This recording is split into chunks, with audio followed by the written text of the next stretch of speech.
দর্শক, জাহাঙ্গীরনগর বিশ্ববিদ্যালয়ের শিক্ষিকা জানিতুল ফেরদৌসের মৃত্যুর বিষয়ে এই মুহূর্তে সাভারের এনাম মেডিকেল কলেজ হাসপাতালে ব্রিফ করছেন ডাক্তার শাওন হোসেন। আমরা সরাসরি যাচ্ছি তার ব্রিফিংয়ে।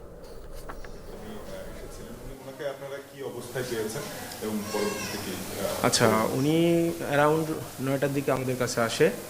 তো আসা মাত্রই আমরা আমাদের ইমিডিয়েটলি দেখলাম যে ওনার পালস, বিপি বা অন্যান্য যে সাইনগুলো, ওগুলো কিছুই পাচ্ছিলাম না, ভাইটাল সাইনগুলো।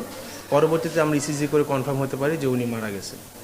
দেন আমরা পেশেন্ট পার্টিকে বলে দিই যে উনি মারা গেছে। পরবর্তীতে ওনার হাজব্যান্ড এবং ওনার সাথে কিছু ওনার কলিগ আসছিল, তো ওনারা সবাই মিলে আর কি এসে ওনার ডেড বডি নিয়ে গেছে, এটাই আর কি।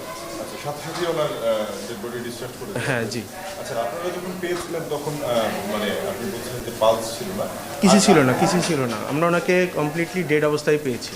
আচ্ছা, ইসিজি করার পরে কি ধারণা করা যাচ্ছে যে ওনার আসলে কি কারণে ওনার মৃত্যু হতে পারে? না, যেহেতু ওনাকে আমরা পেয়েছি আর কি মৃত অবস্থায়, তো প্রাথমিক অবস্থায় এরকম কিছু ধারণা করা যাচ্ছে না। এটা করার জন্য পরবর্তীতে যদি আসলে কি কারণ ছিল বা কি কারণে উনি মারা গেছে, এটা জানার জন্য পরবর্তীতে চাইলে পোস্টমর্টম করা লাগতে পারে, এটাই আর কি।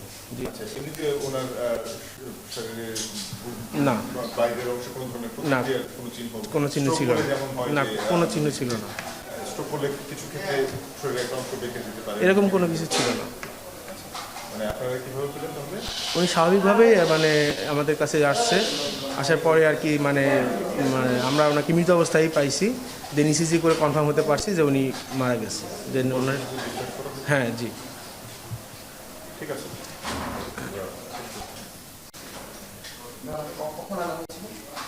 9টার দিকে, দেন 9টা 4-এ আমরা ওনাকে আর কি মৃত ঘোষণা করি।